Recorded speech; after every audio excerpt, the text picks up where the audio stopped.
Good evening, welcome. It is now 6 o'clock. So I'm handing over to Dr. Sandile Mulongo, and she's going to facilitate this session. He's going to facilitate the session, sorry. Thank you, Linnea. Ladies and gentlemen, it is my pleasure to welcome you to this webinar hosted by the South African Medical Association. My name is Dr. Sandile Mulongo, and it is my honor to introduce Drs. Ntapo and Makola, who will be leading the presentations today. Today's session focuses on the General Practitioner's Inspection Tool.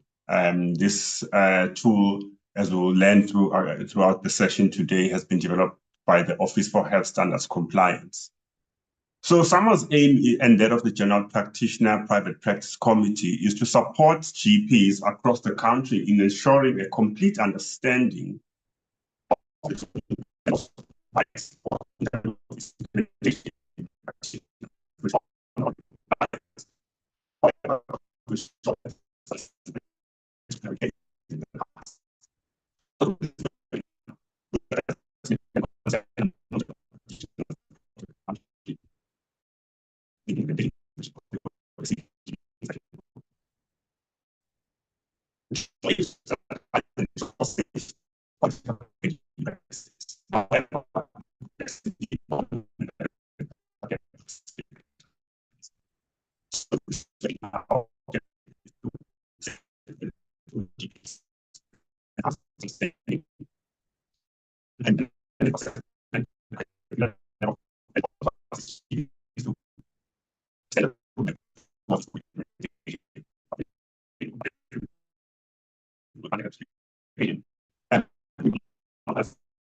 Sorry, Dr. Mulongo, sorry for interrupting you.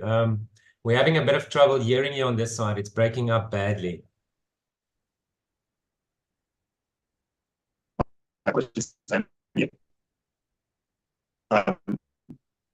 Maybe let's try disabling your camera. Put your camera off and then try again. Let's see if that comes clear then.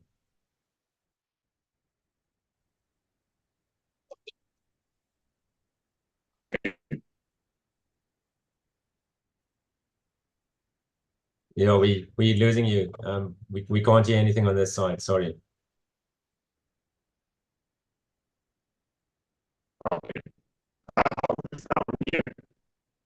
No, Dr. Mhlongo, no, sorry. It's still not coming through.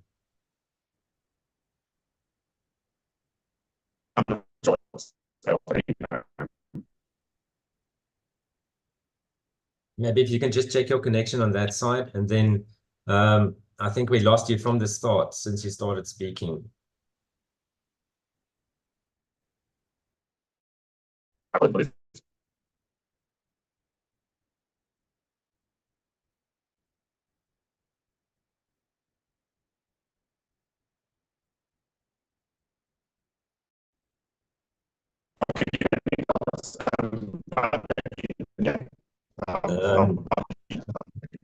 No, sorry, it's still not coming through. It's breaking up badly.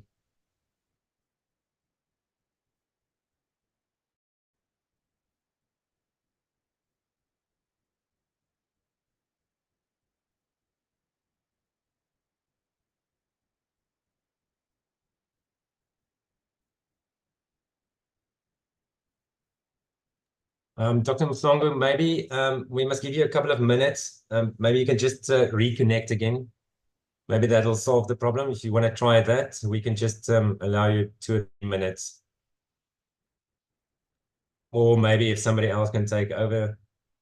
Yes, good afternoon, colleagues. We have 2 speakers. We've got Dr. Nomfundo Ntapo, and we also have Dr. Thabiso Makola. Dr. Nomfundo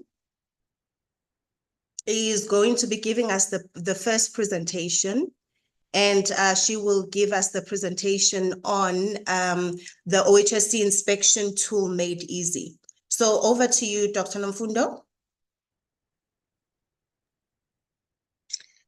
Good evening, colleagues. I hope I'm visible in the little light that there is. Thank you so much for coming through to the session. what I know Dr. Mhlongo wanted for us to start off with is just a feel around the room for those who have interacted with the tool, on how they have found it. And I will share just my sort of experience at first glance.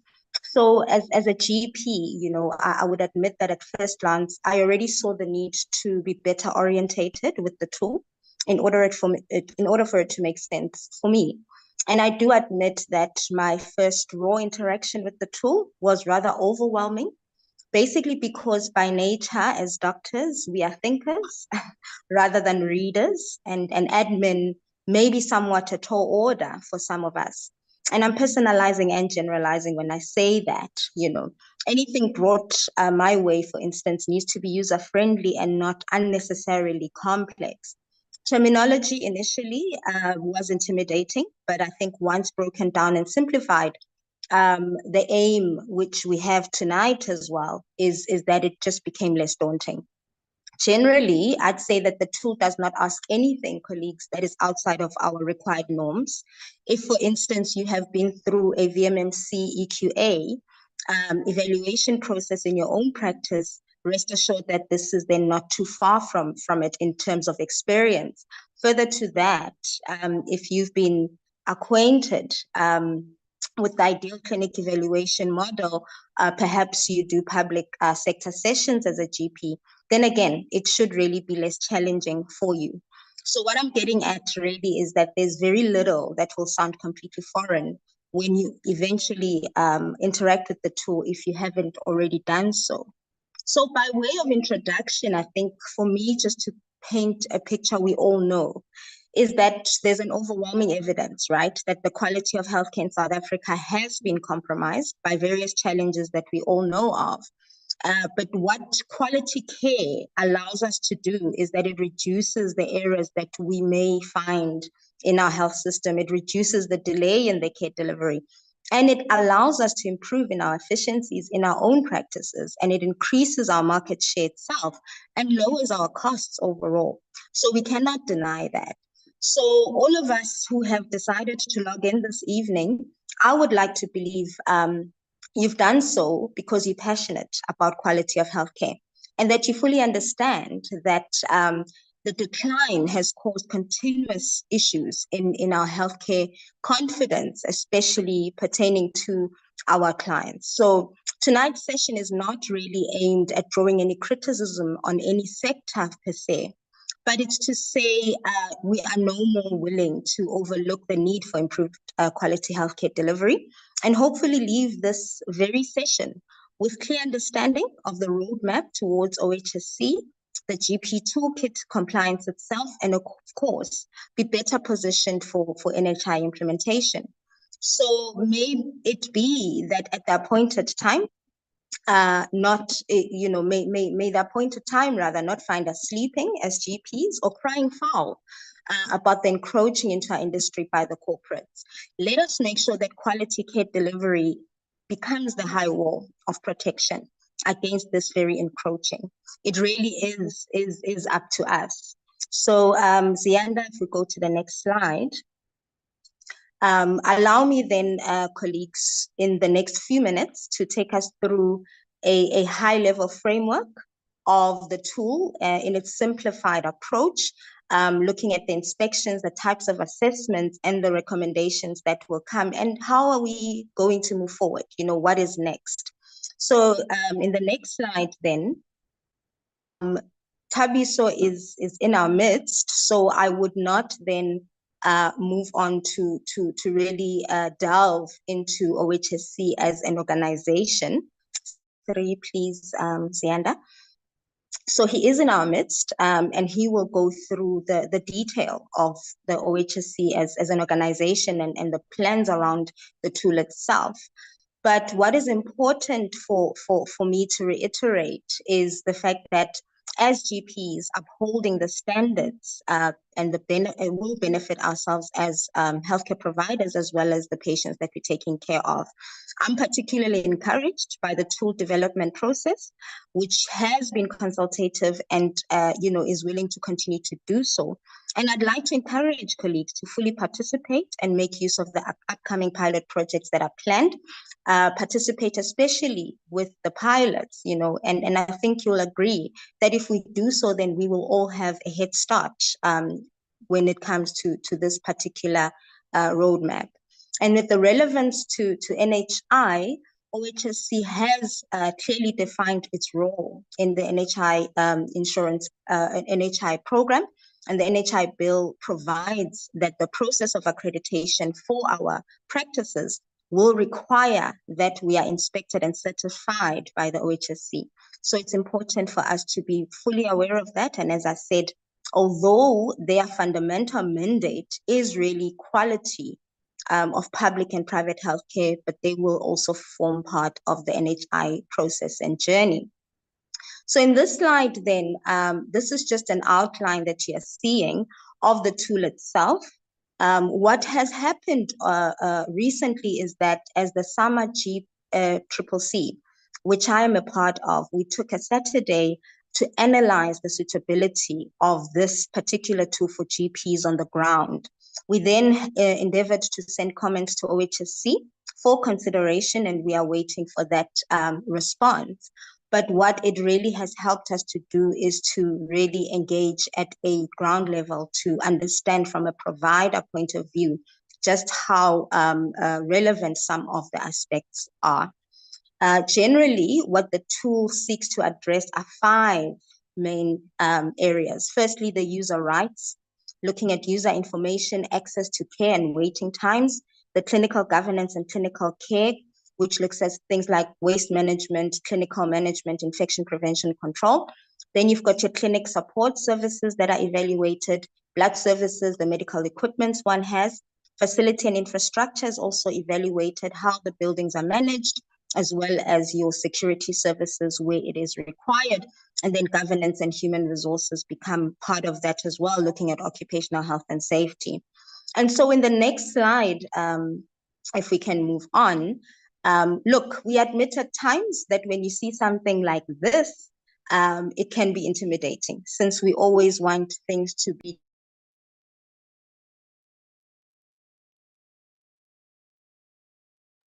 Sorry, Dr. Dr. Namfundo, you're muted. Namfundo, you're muted.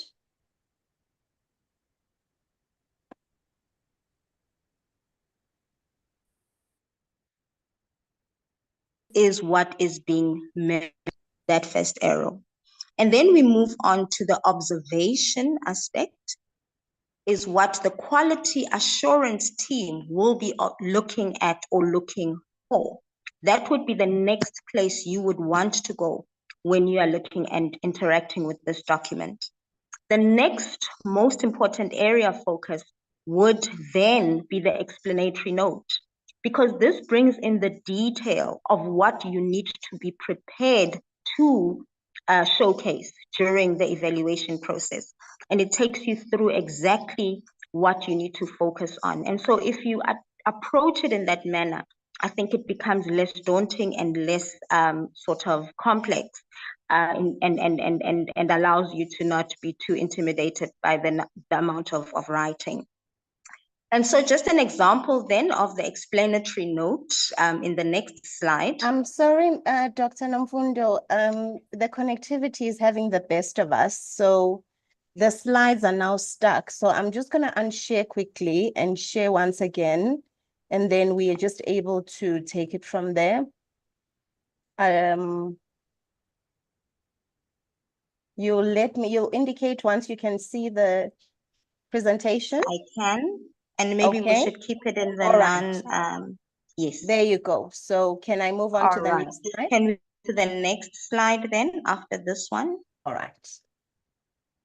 So this is an example then of the explanatory note that one needs to look at. And you can see that it talks about a notice that must be part of your facility what the notice should have as part of the services that need to be displayed in the notice itself. It tells you where it should be placed in the building and the format that it can be. So it can be in the form of a board, a poster, an electronic notice board, etc. So this is why I'm saying that the explanatory note is really the hand-holding aspect of the tool that tells you and shows you how to prepare for this specific observation as an example. So we can move to the next slide. So sometimes the criterion itself will be subject to a checklist. And in the next slide, we see an example of a checklist. And by its nature, the checklist can be an SOP document, for instance. And it tells you what the SOP document should have in detail within it. And that's the checklist that the team coming to evaluate you would then be looking at the presence or absence of those details within the SOP document. Now, colleagues, the idea of developing such discussion platforms is so that we can have a platform where those already developed SOPs by any individual within this particular platform, we can be able to share them widely. And then we don't need to reinvent the wheel. So we cannot continue to sit in silos reinventing the wheel. We have to then not allow this to take us too much away from service delivery, yet it is a compliance factor that we need to observe. So let's aim continuously to be collaborative and as collaborative as possible. And so in the next slide, these are the types of assessments that you can expect. It can either be an observation, which will seek to observe the presence or absence of what is being assessed. Or you could have documentation that is being evaluated, an SOP, a policy document, a practice guideline, for instance. Then health records can also be evaluated, how well we are record keeping, and it can include a sampling of a few patient files just to see the consistency of that. The other then can be staff and user interviews, which is the last type of assessment. And in that instance, I'm quite reminded of a personal experience going through a VMMC EQA visits in colleagues' practices. And colleagues, I can just tell you that it is very easy to tell when you've got hired perfect guest staff in your practice just for the evaluation day. My advice is that remaining authentic is very much less administrative for all of us, because it happens that we want to be so perfect that it actually can work around against us. All this information will then be collated and a final assessment will then be made in terms of your particular practice. And in the next slide, we will then go into the examples of each one. And an example of an observation, right, would be, there's 63 of these observations in the tool itself. And an example, for instance, is a service delivery observation.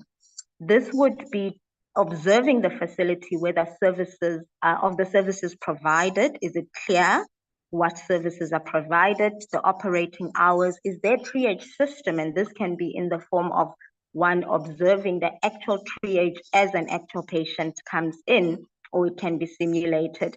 The quality of care, are there compliance and feedback process that is actually visible around the establishment itself?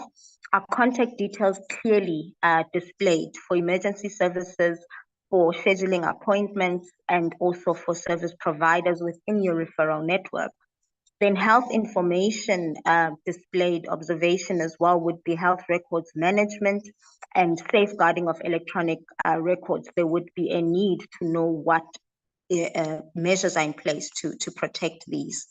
And then in the next slide, we look at documentation. There's about 104 components are evaluated. So first of all, how is information used?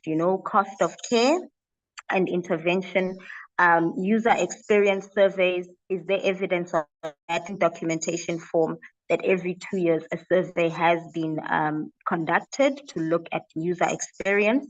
the quality of care, are SOP documents in place that tell you, for instance, about how complaints are reported or managed? Is the minutes to evidence of resolution of any complaints that have come, minutes that display that a patient and a doctor had a sort of interaction around that? Then service delivery, triage system, an SOP to actually now say what the triage system should look like, and an SOP on the referral pathways for the use of the actual staff within your practice. Then the next example would be an example then of your health records. Again, I will not reiterate what this means, but basically we need to make sure that there's evidence of, up to standard record keeping, and that all patients have actually been managed according to evidence-based interventions, and that needs to be documented. And the next slide then. Then you've got your staff and user interviews. These can be simulations or actual observing what the staff would be simulating, or interviewing the staff rather. For instance, an infection control practice, a staff member can be then observed in terms of how the decontamination process works within the facility itself. I think that should, give us an idea. Again, like we said, it's a high-level approach, so that we can all be better versed if we have not interacted yet. And so the next slide then. So colleagues, to hire a consultant, for instance, to have this process pan out for yourself, would cost you in approximately 123,000, broken down into the actual inspection costing 83,000, and this is just an estimation that we sourced. Interim inspection to check the progress would cost you about 28,000, and then on-site and remote support visits would cost around 12,000. And it looks like it's a balloon amount, but think about it. There are 63 measures that have to be in place, 140 types of documents, 18 health record measures. And this is why then we are saying that actually, we need to utilize what has already been done. Like we've said, as the GCCC, we've already scrutinized the tool and are waiting for a response on recommendations. So we are aware of some measures that we believe or feel could actually be left out. An example of this is that if your practice is not doing elective type of procedures, then that's not a generic evaluation, and that should just be subject to those who are actually participating in such. Some health record measures have already been developed either through the HPCSA or other organizations, and those are already available, and we need not reinvent such wheels. Lastly, we cannot overemphasize the need to cross-share what each has as far as SOPs are concerned. And if this is a collaborative effort, and this is what we plan to do going forward in next sessions, is that we need to use this kind of collaboration to limit costs and save us time. And so in conclusion, ultimately, what is the outcome of the evaluation? You will either be found compliant or non-compliant, and compliant health establishments will then be certified. If you are non-compliant, you'll be given time to look at the area of gaps and then be subject to a reinspection, depending on the nature of the non-compliance. So where to from here? I think just encouragement to say, let's be present, let's be involved, let us not hold back, especially holding back in terms of already going forward and doing your own baseline evaluation of your practice as it is today. That will give you some sort of head start. And like I've said in the beginning as well, let us also be quite, opportunistic about the pilots that are coming up. And if participants are required, it would really be helpful. So let us do this collaboratively. Thank you so much, colleagues, for your time. Thank you, Dr. Nhlapo. My apologies, colleagues, for the earlier technical challenges, but I am back on. Thank you so much for that very concise summary, Dr. Nhlapo, and hopefully we will come back later on with to answer more direct questions from the audience and to have maybe a bit of a discussion together with Dr. Makola. So I appreciate your time. Without wasting too much time, I want to introduce Dr. Makola, who's director at the OHSC, the Office of Health Standards Compliance. He leads the Health Systems Data Analysis and Research team. He's a qualified medical doctor from the University of Cape Town, and he's a specialist in public health medicine, and he's a fellow of the colleges at the Colleges of Public Health Medicine.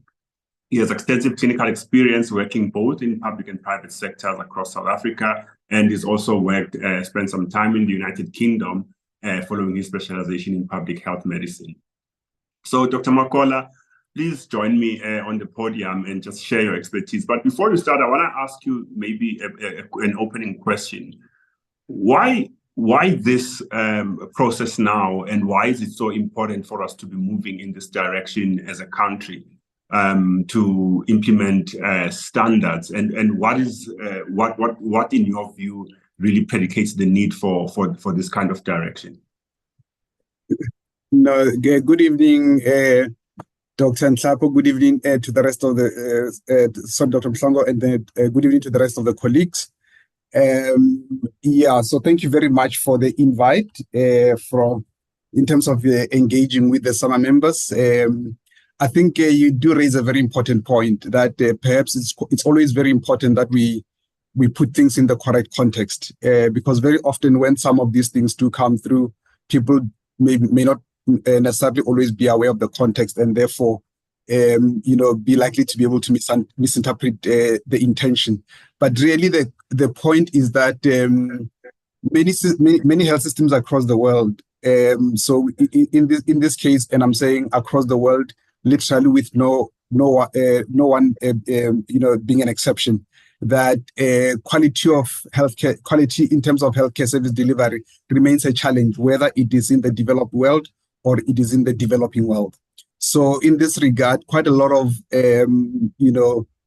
health rents and health dollars, wherever you are in the world, get spent as a result of errors in medicine, because of systematic issues or even in some instances for a whole variety of reasons. But we do know that inherently the delivery of healthcare services is quite complex, and it is inherently quite risky. Now, the issue here is then for you to be able to improve quality of care, you need to be able to say, we need to then deal with the issue of the kind of variability that is unwarranted in the delivery of healthcare service. And by that is to note that, for all of us who come from the clinical area, we do know that the issue around clinical autonomy and being able to make your own decision as an individual clinician is quite important to how we do the work that we do. However, there is still a need for standardization in terms of how to know that certain processes need to be followed, and the certain standards have to be there that everybody must follow. So this whole process is about improving delivery of healthcare services. And I think I also want to say that a couple of years ago, the Lancet also released a very seminal paper on the issue of quality in healthcare services, including in South Africa, and it identified a whole number of reasons. And I think colleagues also on the call tonight would also be aware that South Africa also struggles with a lot of with significant amount of medical legal burden, whether both in the public and in the private sector as well, due to errors in the delivery of healthcare services. And that can be located quite directly to how healthcare services are being delivered. So this approach is really to deal with the variability in the delivery of healthcare that is we cannot justify. So it's basically unjustifiable variation in the delivery of care. So in that regard, South Africa, like most other countries around the world, have been quite deliberate in taking a particular decision to say that we need to improve quality in the healthcare services. And improving quality in the healthcare services, it means that you've got to be able to identify first what the problem is, determine what is the level of the standard of care that is required to satisfy the needs of the citizens, and then determine a way in which you're going to assess that everybody that works in the space is able to then comply with those requirements. So, which is why it is quite a global process, but it has to have quite particular nuance to every health system. So every health system needs to be able to adapt to its own current as well as historical challenges in terms of how healthcare services are both structured and how they are delivered. So in essence, this has been one. So the issue around why the OHSC came to be is because it is also one of those deliberate policy decisions by the government of the day to say we do need to move towards improving the quality of healthcare service, and this applies across all sectors. It is not meant. So this thing is quite important to say that the challenges in the quality of healthcare services is not only seen in one side of the health sector. So it's not an issue of the public health sector, or it's not an issue of the private health sector. The entire sector has multiple quality challenges, and those need to be addressed if the health system has to be able to achieve its main goals of improving population health outcomes, as well as also protecting obviously the users from catastrophic health expenditure. But also health system must also be quite responsive to the people that it serves. So I think let me pause there, Dr. Mhlongo. Thanks, Dr. Makola, because that's a very useful framing of where we're coming from and what the objective of all of the quality initiatives. And I guess it's important to align maybe to what Dr. Nhlapo was saying, is that this is about improving quality in how we deliver care and how we assist our patients to achieve better health outcomes at a population level. And we are, of course, challenged, and we have to be honest with ourselves around some of the inherent systemic challenges. But let me not actually take over from you and allow you to take us through how the OHSC sees the implementation of the GP inspection tool.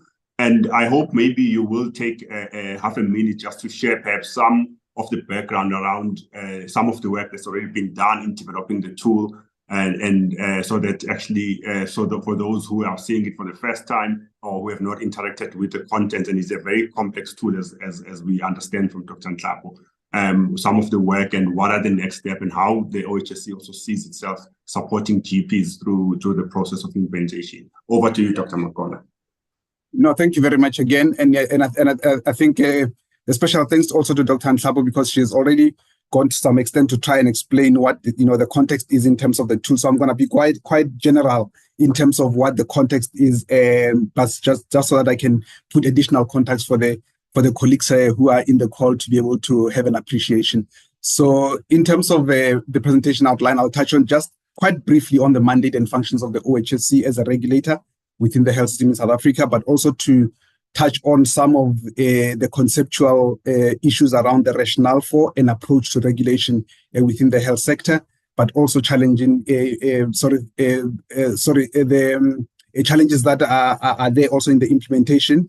But I think I will also want to touch on a few very important things to say. How does the OHSC actually approach its work in terms of where we are, but also to say, when we talk about the GP inspection tool, how does it fit in the overall work of the OHSC and where we are? So in terms of who we are, the OHSC is a health regulator that came into being as a result of an amendment of the National Health Act. The principal act is that of 2003, 61 of 2003, but then there was an amendment in 2013, so resulting in the National Health Amendment Act number 12 of 2013, that resulted in the establishment of the OHSC. And the key to this is that the object of this office is to protect and promote the health and safety of users of health services by monitoring and enforcing compliance by health establishments with prescribed norms and standards. So this is quite important in terms of this bullet point around the fact that we have to monitor, but we must also enforce compliance. So enforcing compliance, it's through the inspections that we do for all the health establishments in the country. And the monitoring is through also other additional tools that we have as a regulator, whether it is things called the early warning system, where we monitor certain particular incidents of serious breaches to the norms and standards, but also we do monitor the issue around complaints that are coming from the health system. But we also do an annual returns where all health establishments in the country are expected to submit information to the health to the OHSC as a regulator for us to understand the context within which they operate. So as I mentioned, currently in terms of the complaint side, we do the Health Amendment Act also says that we must ensure that there's consideration, investigation, and disposal of complaints relating to the breaches of norms and standards. And this second bullet point is also important for the colleagues to note, because the Office of the Health Ombudsman is currently located within the OHSC, and that is the office that directly deals with the issue around complaints. So that is why those 2 points are there, so that you understand exactly how we do the work that we do. So in terms of just the, without going into too much detail, there are certain, things that the Act mandates us to do. So there are certain mandatory functions and there are certain discretionary functions that as a regulator we must do. So we have to advise the minister on determining the norms and standards to be prescribed for the national health system. So in this regard, the first point is important in the sense that in 2018, we had the promulgation of the norms and standards applicable to different categories of health establishments. Now, those norms and standard regulations are really the blueprint for, or the basis upon which we develop all inspection tools for all categories of health establishments. And in this regard, maybe at this point, it is also to just give an assurance to the colleagues that are here that this process around the GP inspection tools development is not aimed only at the general practitioners. This is it's a system-wide intervention relating to quality of healthcare. So in this regard, we've already, as I said, we've got the norms and standard that regulations which are applicable to all different categories of health establishments. And in this regard, we've already developed inspection tools for all the categories of primary healthcare health establishments in the public sector. We have developed inspection tools for district hospitals, for private acute hospitals, as well as the regional hospitals. And we are in the process of finalizing the provincial tertiary and the central hospitals. All of those, the provincial tertiary and the central hospitals are still coming on stream. The regional, district, and the primary healthcare service, as well as the private acute hospitals, are already in implementation. We are already inspecting those facilities. And I'm making this point just to highlight the fact that GPs are not being targeted. We are not suggesting in any way that the problem with quality of healthcare is in the GP space. It is across the entire value chain of the health system. But obviously, we also needed to take a more progressive and phased approach towards implementation of this regulation of quality of healthcare services in the country. But secondly, we also have to inspect and certify health establishment as compliant or non-compliant. And I think also Dr. Nhlapo did touch on that. So our ability to be able to determine whether you are compliant or non-compliant depends on whether we would have inspected you, and we would then need to make a decision based on the findings of the inspection to determine whether you are compliant or not.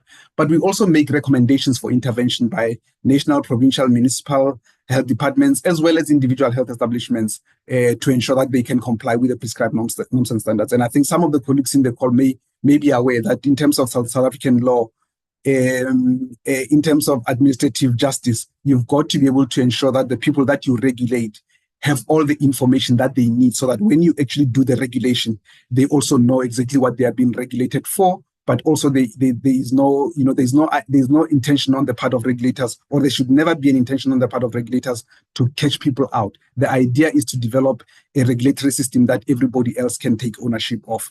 And also we publish information related to the prescribed norms and standards through the media, website, gazette, and where appropriate to specific communities. We also recommend to the Minister quality assurance and management system for the national health system. So it is not just that we want to be the people that come and inspect you and then walk away, but we also want to make recommendations about how the stakeholders can actually take reasonable steps to comply with the norms and standards regulations, as it were.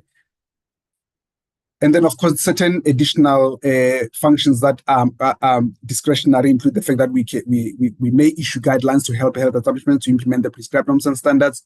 We also may request or collect information on the prescribed norms and standards from health establishments and health service users. And I think maybe on this point number 2, I also want to emphasize that as we go on this journey with the general practitioners, you are going to find that there's also going to be a process where we would need to collect additional information on an ongoing basis from the general practitioners.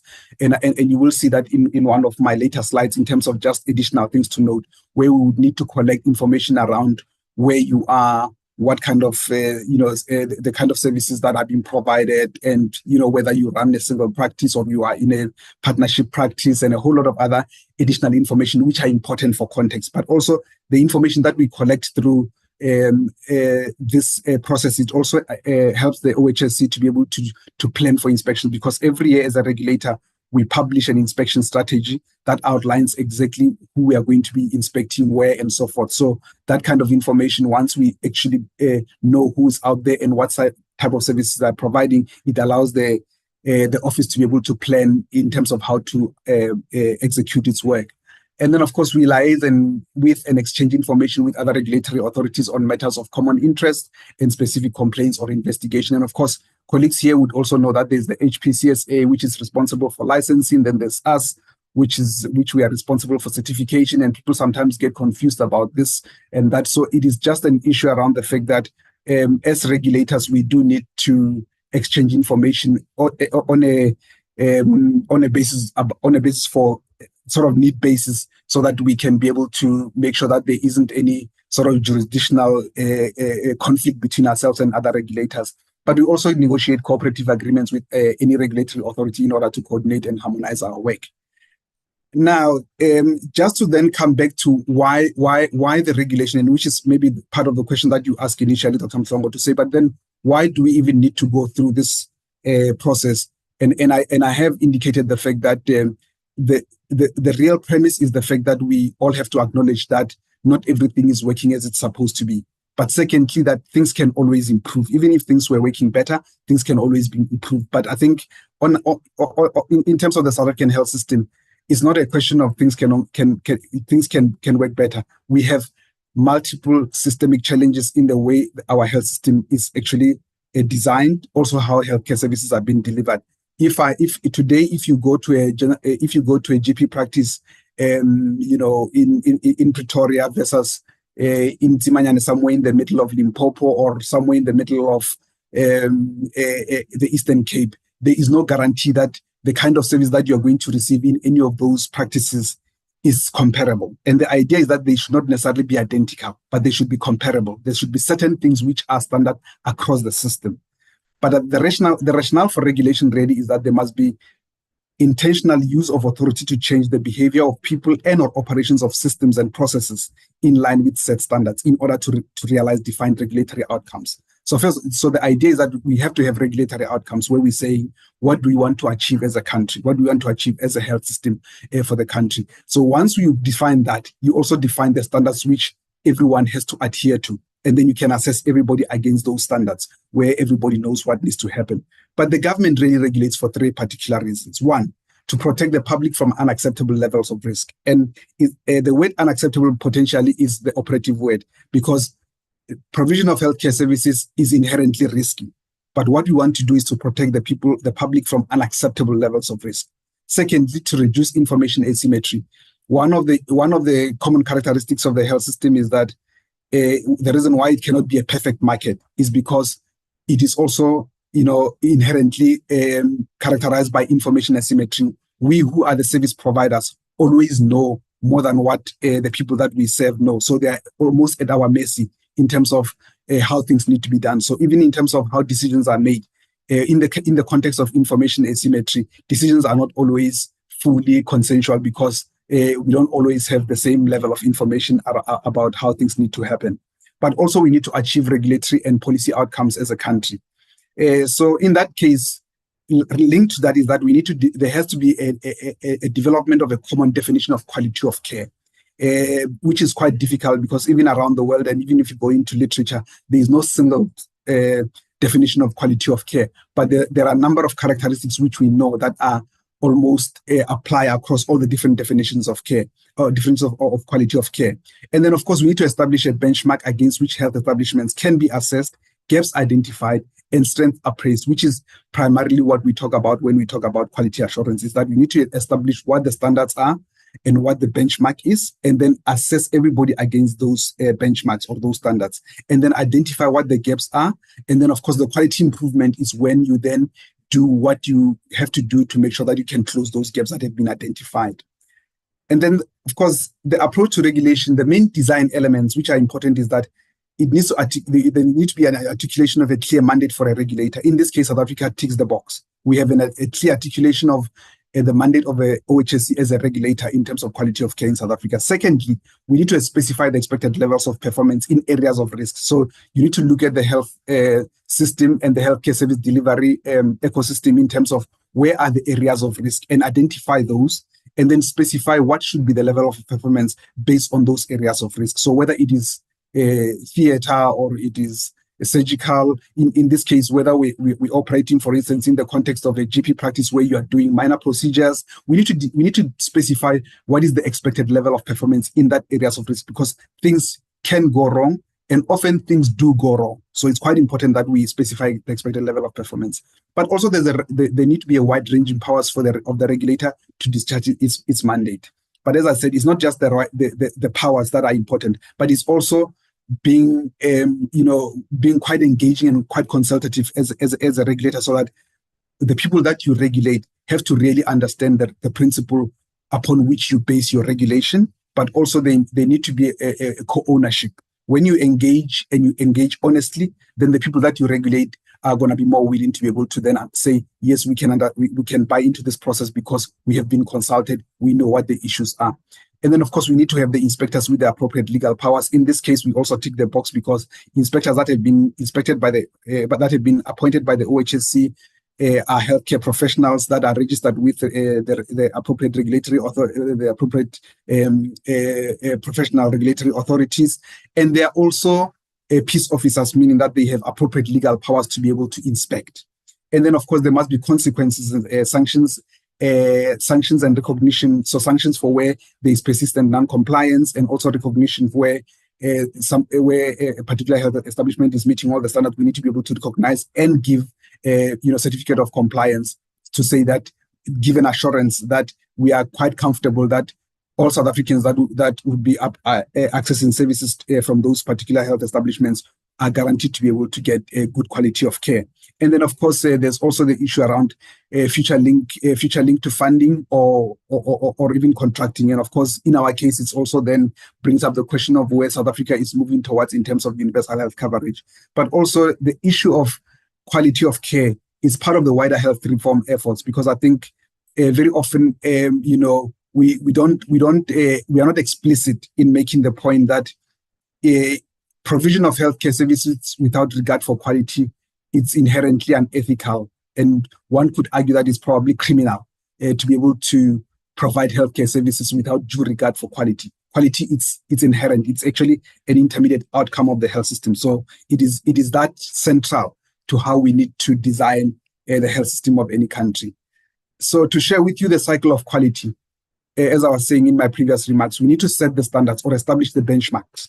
And once we have agreed what those benchmarks are, then we need to move towards assessing whether the health establishments are actually complying with those standards or with those benchmarks.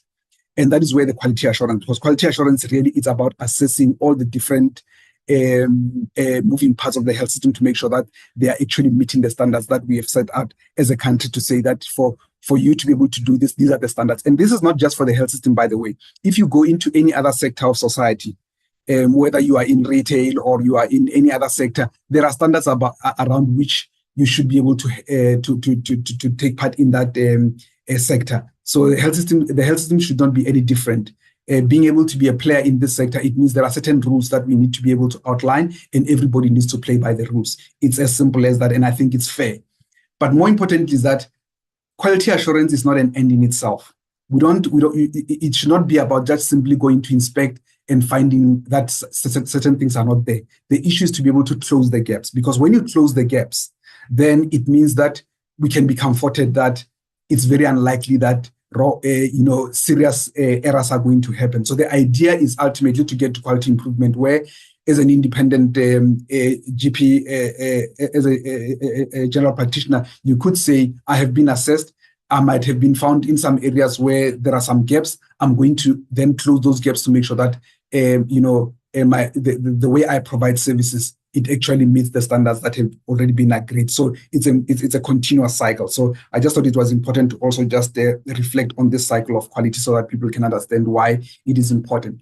But then coming back to the GP tool development process, I think it's also important that I share with the colleagues, because some of you have been engaging very for quite a long time now, but there are many others who have not necessarily been privy to the processes as they were developing. So the process really started in 2017 when even before the promulgation of the norms and standard regulations applicable to the different categories of health establishments, where the OHSC developed the first set of standards for GPs in 2017. And these were shared with the National Department of Health, because I think colleagues would also may or may not know, but ultimately in the country, the policy-making body in the country in terms of the health system is called the National Health Council, where it is the minister together with the MECs and and the HODs of the provinces where they ultimately decide on policy positions. So from the OHSC, the development of the first set of standards for GP was done in 2017. But as I have mentioned, then things happened in parallel. In 2018, while we had submitted those first set of standards, then in 2018, there was promulgation of the norms and standard regulations, which were applicable to all the different categories of health establishments, meaning that they had to be applicable to all, hospitals, primary healthcare, facilities and all. So those norms and standard regulations that were promulgated in 2018, in terms of administrative justice or administrative law, they could only come into effect a year later. So they only came into effect in 2019.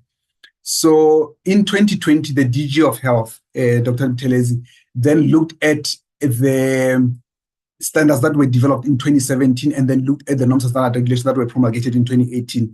And then the DG and his team met with the SAMA leadership in July of 2020. To talk about, the issue around quality and how it would affect members of SAMA. And I think in that discussion, it was around the issue of how this will potentially even impact the particular sector of the general practitioners. So in that regard, following that 2020 meeting between the DG and the leadership of SAMA, the DG then wrote a special letter to the OHSC to request us to develop the GP tools that are aligned to the promulgated norms and standards, because those norms and standards are applicable to the entire health system. So there was a request following the meeting. So there was a meeting with SAMA first, and then thereafter the DG did inform us that we have met with SAMA and we would like you to develop the inspection tools for general practitioner facilities, and these must be aligned to the norms and standard regulations. And then in that regard, the OHSC developed the draft 1 of the tool and submitted it to experts for inputs in 2020, towards the end of 2020. And by early 2021, with the inputs from those experts that we had consulted as the OHSC, based on their experience as the general practitioners themselves and also in standards development, then there was a draft 2 version that was developed. And that draft 2 version of the tool, the OHSC then decided to consult quite extensively with the national leadership of general practitioners. And at this point, maybe I need to say that from our side, we could not say, we also sort of understood the fact that there might not be a single totally representative body for all GPs in the country, but we recognize the fact that even the DG had met with SAMA, because SAMA is quite a recognized body that represent quite a lot of the practitioners, both the GPs as well as specialists.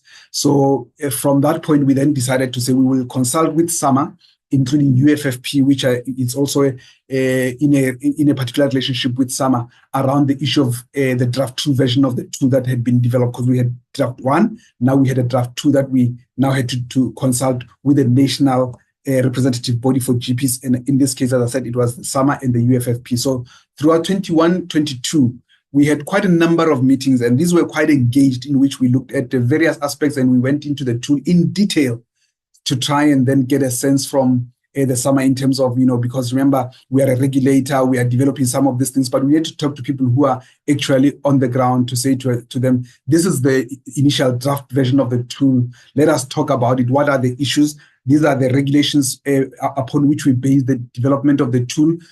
But we need to also understand from the context of the people that are actually providing services to say how reasonable, how feasible, what are the issues. So we consulted quite extensively with SAMA and UFFP in this regard, until we got then to even have a national workshop after we had consulted quite extensively. Then we had a workshop in October of 2022, where we then looked at the draft 3 version developed after having consulted with SAMA, and then that draft 3 version that was accepted at the October 2022 meeting was the one that was now going to be used to consult with the wider GP community, because from a regulatory point of view, it was never going to be enough for us to only consult with the national representative body. We still had to go out there and talk to the actual GPs in the field so that they can also have a sense, because that's part of the reason why we said this consultation, it has to be genuine, it has to be comprehensive, because we seek to solicit those inputs from the people that are in the space. And I think the next point is to say that we have received inputs, including inputs from. So we have received inputs from the GPs. We also have received inputs from SAMA based on the draft version that had been consulted upon, and those inputs are currently being considered by the OHSC. But also to say that at this point, the OHSC as a regulator, and also inherent to the process of consultation, is that we need to consider all the inputs that we have received, incorporate some of those that we can incorporate. Some of them we would not be able to incorporate, but even those that we don't incorporate, we will be able to say why we did not incorporate them. So, and which is why it does not mean that we are at the end of the process. So those inputs are currently being considered. We will incorporate some of them, and some of them will obviously not be considered. But then after incorporation of these inputs, we will then be moving to the draft 4 version of the tool. And that draft 4 version of the tool is the one that will then be discussed at where we'll convene a national workshop with all stakeholders. So it will be, all the stakeholders within the GP space will then be able to convene with us that workshop, and then we will decide on the draft 4 version of the tool. And then once we have that, and that's still to be confirmed as to when that will happen, but what will happen thereafter is that once we have then agreed on the draft 4 version, that will be the version of the tool that will be subjected to pilot process, meaning that we would now have a draft tool where we've quite agreed on the broad principles around what needs to go into the tool. Now the pilot team will be able to then test the tool in the real environment to see whether it is able to withstand scrutiny in the context where you are actually doing a pilot inspection, to see whether the way we collect information. And I think in the previous presentation by Dr. Nhlapo, she did mention the fact that there are various ways in which we collect evidence, whether it is through interviews or patient records analysis and and actual observations and so forth. So once we inspect the tool, we'll also then decide as to whether all the measures that are there in the tool are being assessed correctly, and whether we are using actually the correct method of assessing and gathering the evidence necessary for us to be able to make a decision about compliance or non-compliance. And once we've done the piloting of the tool, we will then do the training of the GPs countrywide on the tool itself, because now it will be at that time the tool will actually be going through the internal OHSC processes of approval by the board. So all inspection tools that are currently being implemented, they have to be approved by the board of the OHSC.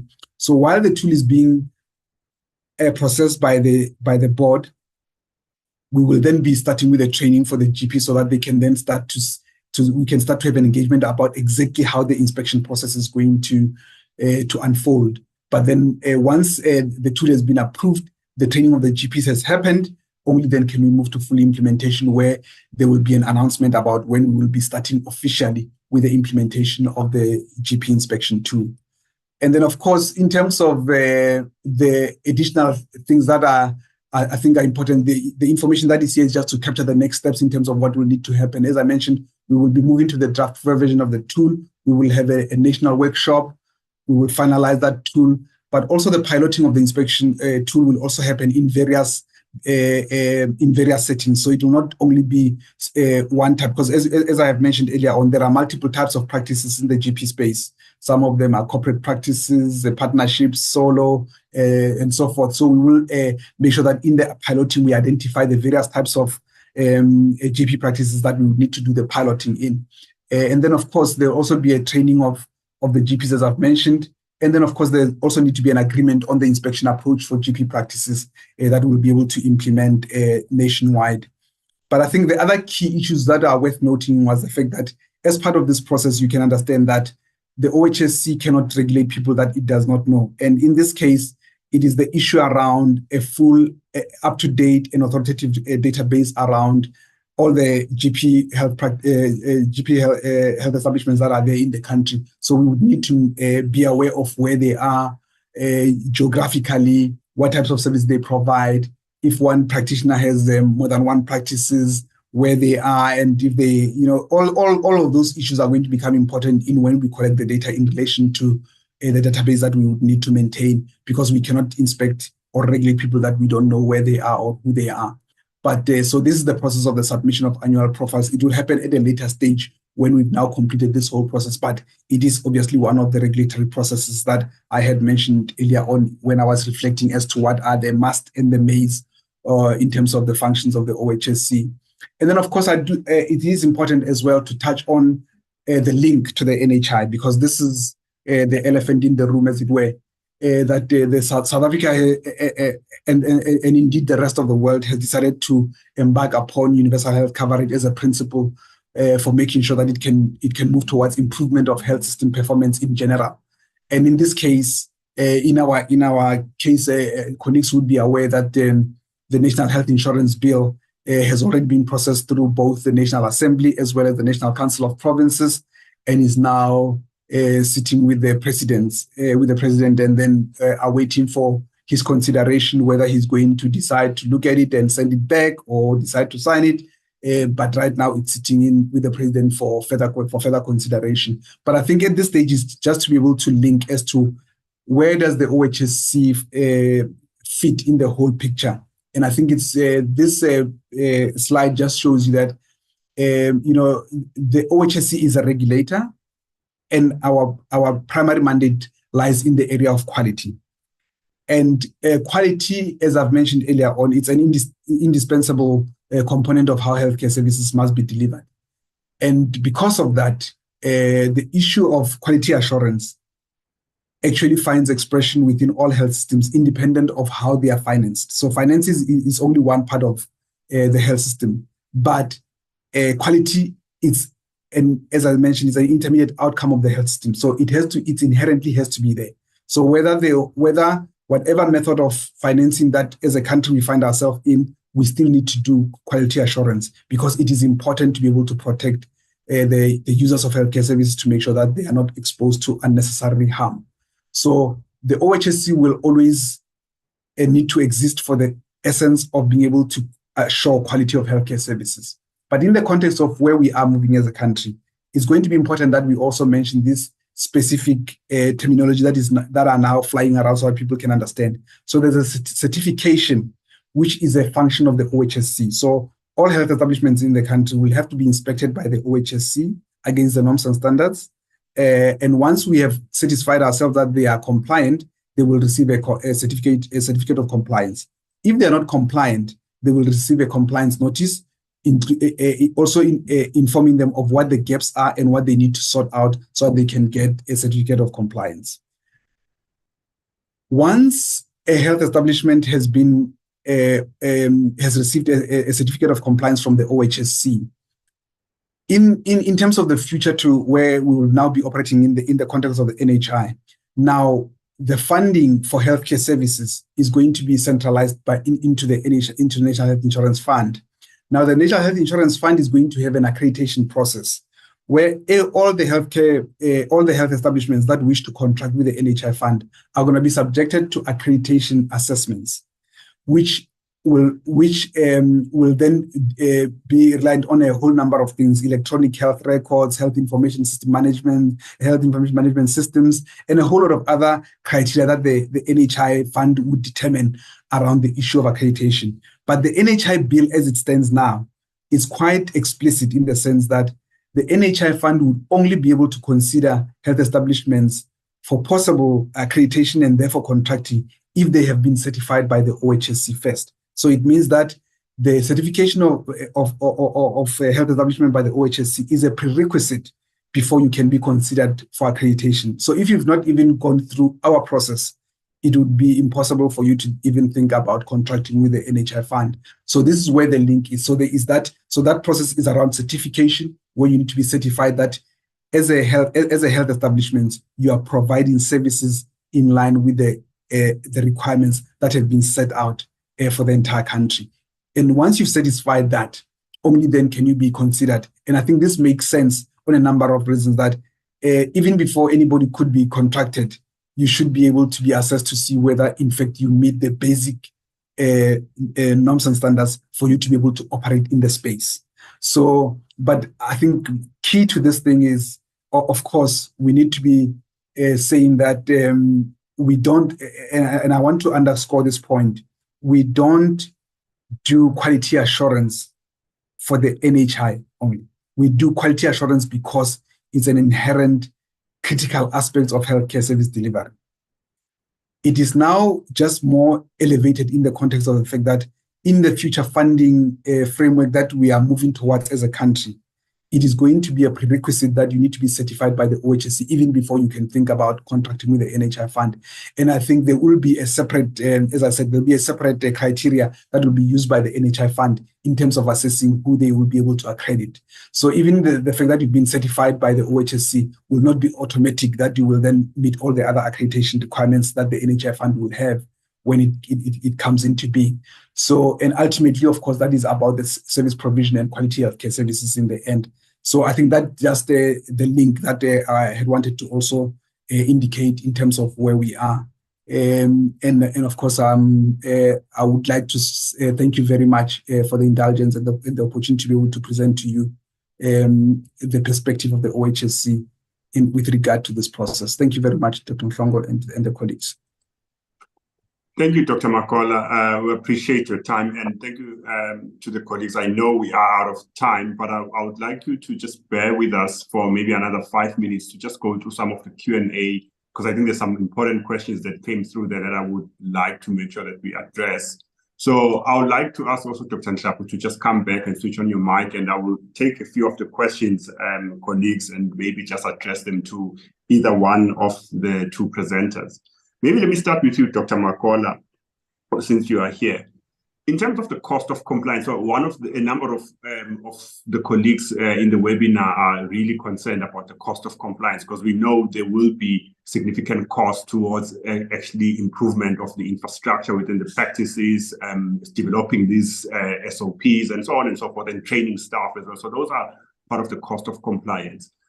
So how do you see that, and what's your response? Because most GPs, of course, the cry is that our income is annually being reduced, especially when you look at the against inflation, what the rates of medical aids paid to general practitioners every year, it's less and less.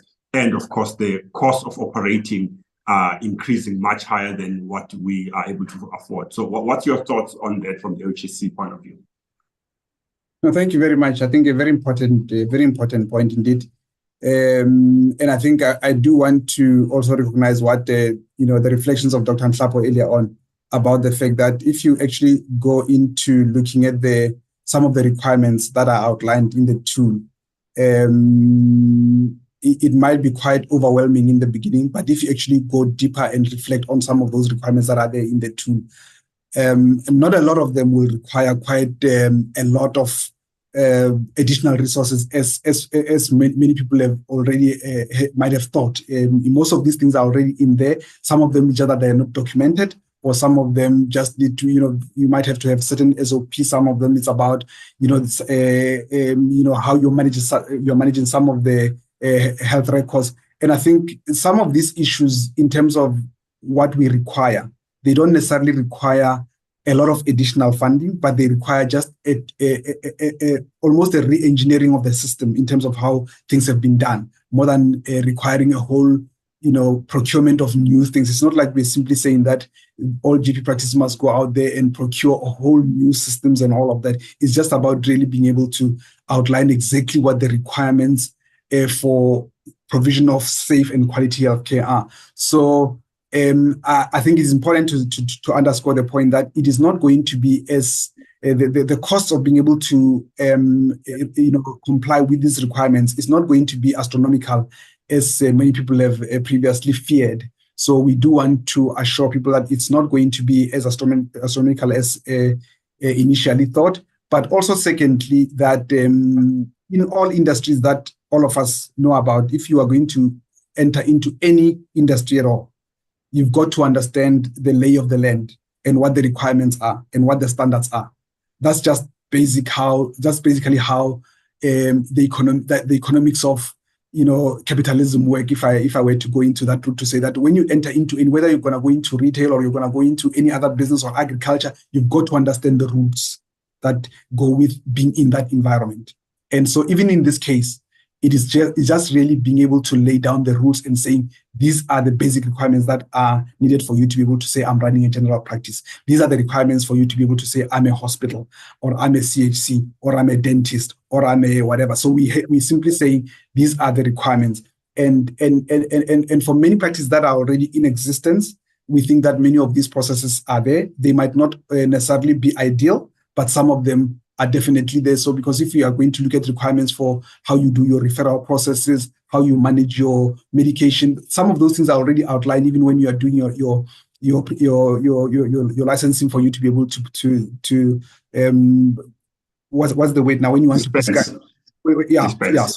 Dispensing for dispensing practice. When you're doing the dispensing licensing, the dispensing course, it clearly outlines exactly how you need to handle Schedule 5, Schedule 6 medication. Some of these requirements are already there. So it's just an issue around being able to say, in fact, there is no, the idea of being able to be subjected to regulation is just, it's for accountability. It's not because there's an intention to close practices or anything of that sort. The idea is to be able to say, let us agree that there must be a standard that everybody must adhere to in terms of, being able to then say, I am a GP. If you are saying I'm a GP in South Africa, we should be able to say, if you say you are a GP in South Africa, this is what we would expect of you. And we will not compromise on those basic standards in terms of that need to be adhered to. So, and I think maybe perhaps it's important also to say to the colleagues, it is impossible to be able to say, because I think in previous engagements we've even had questions raised about, is the OHSC willing to assist practitioners to be able to comply in terms of the financing of their practices so that they can comply?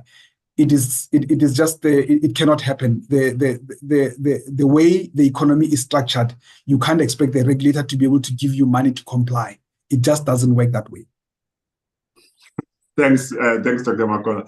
Let me ask Dr. Nhlapo, you mentioned it earlier on in your presentation, a number of other processes you've been a part of through your own experiences. Maybe if you can share how those have unfolded and how, for instance, it was easy to be compliant with, for instance, you were mentioning the voluntary male circumcision programs you participated in. How easy was it to comply with the program requirements and also the standards that were set for those processes? Because perhaps it sets the tone of where the direction is, although this is a much more complex infrastructure, but we can take some learnings from there. Thank you, Dr. Mhlongo. I think I want to start by saying that it is so important for mindset change, that we move away from being quality conscious only because an evaluation is going to be done. That I want to reiterate what Dr. Makola said, that quality healthcare is just imperative. It's not a standard that can only be related to the fact that we're going into a specific regulatory change or because you are coming to be evaluated for any specific program. I think I really want us to understand that we are mandated to give good quality healthcare regardless. So what you will then find is that whether you are being evaluated for a VMMC program, OHSC toolkit, or an ideal clinic compliance, those standards do not change because they are standards. There are standards that regulate how we should be operating. Just because in the private GP space, it may not have happened as rigorously as other sectors, it does not mean that we are exempt from being well organized as far as our health systems is concerned. I think we need to see this as an opportunity to re-engineer our sector as well. And also just know that the competition, if that's how we want to look at it, is with better organized, bigger corporates. And until we want to, engage at that level, we need to start by looking at how well our quality delivery is.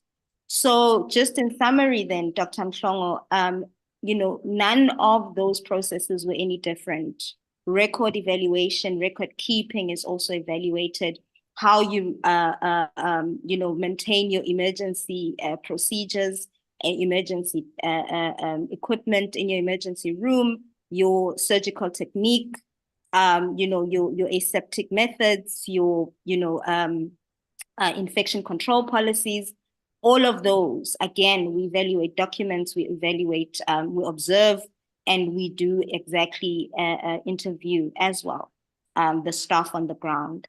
So yeah, I think there's nothing different, and that is why in support of some daunting experience or some daunting emotions from our colleagues, is to say, if you have been through that kind of process, indeed, there's nothing more that is required of you in this particular process as well. You're probably well ahead to actually comply.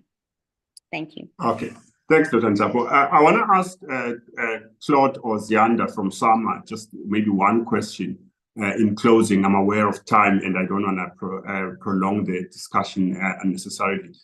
There's been a lot of talk, and Dr. Makola touched on this, around the intersection between NHI and the GP inspection tool. And we know that the SAMA's stance in terms of the NHI. So taking the history and where this is going, how do you see and how do you see the role of SAMA, and do you believe that actually this is a completely separate process, and how are we going to support GPs in terms of improving the quality of care and being able to comply? Thank you very much, Dr. Mhlongo. I think as SAMA, we work very closely with the GPs. There is a committee, which is the GP Private Practice Committee, and that committee is committed to sort of handhold GPs through this process. Already, we were involved in, collating all the inputs from the different GPs, and we submitted to Dr. Makola and his team. And we are currently just looking at what are some of the documents that are required. Let's say, for example, what are those SOPs that are required, and how can we coordinate the GP's space so that we are able to share that information between GPs. I think the committee, as led by you, Dr. Mhlongo, is quite committed to, be available for the GPs to help them to make sense of this tool, as well as to support coordination of, of documents, of some of the needs, as in where a board is needed, where equipment is needed. We want to be that body that is able to assist and bring about different GPs to share best practice, to share where they can find different information, and to share, things such as, the survey that is required, for example. If one GP has it, then we can share it amongst all the other GPs. So I think we need to work smarter together. And I would really encourage our colleagues not to be despondent, but to just come to the party. I think if all of us come together, we can actually work very well to implement this tool. Thank you so much. Thank you, Dr. Zianda. And last question to you, Dr. Makola. A simple one. If I'm non-compliant, am I supposed to close my practice? And what happens if I'm found to be non-compliant during the inspection? And perhaps added to that, maybe if you can just expand on how GPs can participate in the pilots, or do you have a direction, or where should we look out for information in terms of the next steps, as of course it might be published through various platforms that the OHSC uses to communicate to general practitioners. Thank you very much for that. So I think I did indicate in my earlier reflections that there is no intention on the OHSC to be able to close any practices. I think that I need to make this point very clear, that there's no intention to close any practices. In fact, in terms of the procedural regulations pertaining to the function of the OHSC, when we inspect a facility and we are found to be non-compliant, then we issue a compliance notice, which spells out exactly what the gaps are, and the fact that you are also, from a point of view of regulation, you will be subjected to a re-inspection once you have been given adequate time to be able to address those identified gaps. So when you give any compliance notice, it's not simply to say, Dr. Mhlongo Incorporated, you have been found to be non-compliant, and do something about it. We will spell out exactly what the gaps were, so that you can be able to be quite targeted in the areas. And I think also it's important to say that compliance in the context of quality assurance work for the health system does not mean that you need to meet 100% of all the requirements. We have very specified thresholds for the various types of measures, because all the measures in the tools are risk rated in terms of whether they are essential, they are vital, or they are non-negotiable. And then we have a system, or we have a basis called the compliance status framework, in which we decide a decision algorithm around how we ultimately arrive at the compliance or non-compliance outcome. But ultimately, it does give adequate and reasonable time to the practitioner to be able to then go and address the issues that were found to be problematic. And once those have been addressed, then they will be subjected to a re-inspection. And then, of course, when you are then found to be compliant, then you can get your certificate of compliance. There's also an enforcement part, which is also within the regulations of the OHSC. So if a particular health establishment is found to be persistently non-compliant, despite the fact that we would have engaged with them and identified what the areas are, only then do the enforcement prescripts sort of kicks in terms of being able to say to you, look, you will be given a specified time to be able to address this. If you are not, then we will take progressive steps to be able to then ensure that ultimately you comply with those requirements. Of course, if there is an intentional disregard for the fact that we would have engaged with you repetitively around the issues of non-compliance, then only then do we then, as I said, the enforcement policy of the OHSC is quite progressive. It only right at the end where we will then have to be able to then engage with the HPCSA or whichever, if it is somebody else who is, because later on we are going to be moving into the primary healthcare, private PHC, nurse space and others. So there's going to be engagement with other regulatory authorities, and where some of those areas of non-compliance are serious enough, then we will also be able to then refer for appropriate action to be taken against the practitioner if there's persistent non-compliance. So we take a very pragmatic view. We don't come here saying, yeah, you must just listen to us and do it as we say, and if not, then we'll close your practice next month or something like that. We are quite reasonable, but we also don't want to subject South Africans to a situation where they continue to go to practices where, for all we know, people could be practicing at the in the boot of their car. We've got to be able to say there's a certain level or certain standard that we must expect every single one of us to adhere to. And if you don't, there should be consequences for that.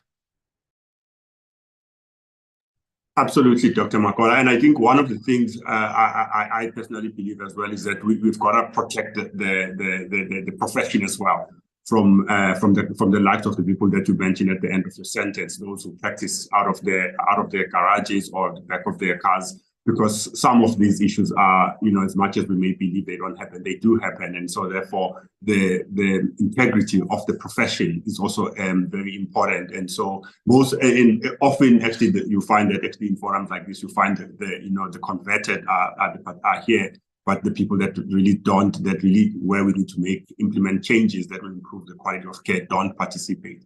So I do want to encourage all of my colleagues in the room to really participate in the process. We have been engaging, as Dr. Makola outlined, progressively and very intensely with the OHSC to ensure that actually we represent the GPs and present our views as practitioners on the ground, and also collaborate with them to ensure that the tool is meaningful and also applicable. Of course, this is a projected process. It's not going to be an overnight thing. And I think the most important part is actually to avail ourselves through the pilots, because that's where we will learn the most about the tool's impact and make sure that we can provide feedback that actually then goes into the full implementation. So I do want to thank everybody, my panelists, Dr. Makola from the OHSC, Dr. Nhlapo, I represent the GPPC and also the SAMA team. Thank you so much for your time, and thank you for our audience who stayed on for the additional 25 minutes. We appreciate your participation, and please continue to engage with us. And we will also, on behalf of the GPs, engage with OHSC. We'll take all of your feedback and we will make sure we consolidate, and we will definitely be part of the national workshop. Dr. Makola, you can rest assured of that, and we'll make sure that we also support you through the pilots as well and give you the appropriate feedback. So thank you very much to everybody, and good evening and good night. Thank you. Thank you. Goodbye. Thank you.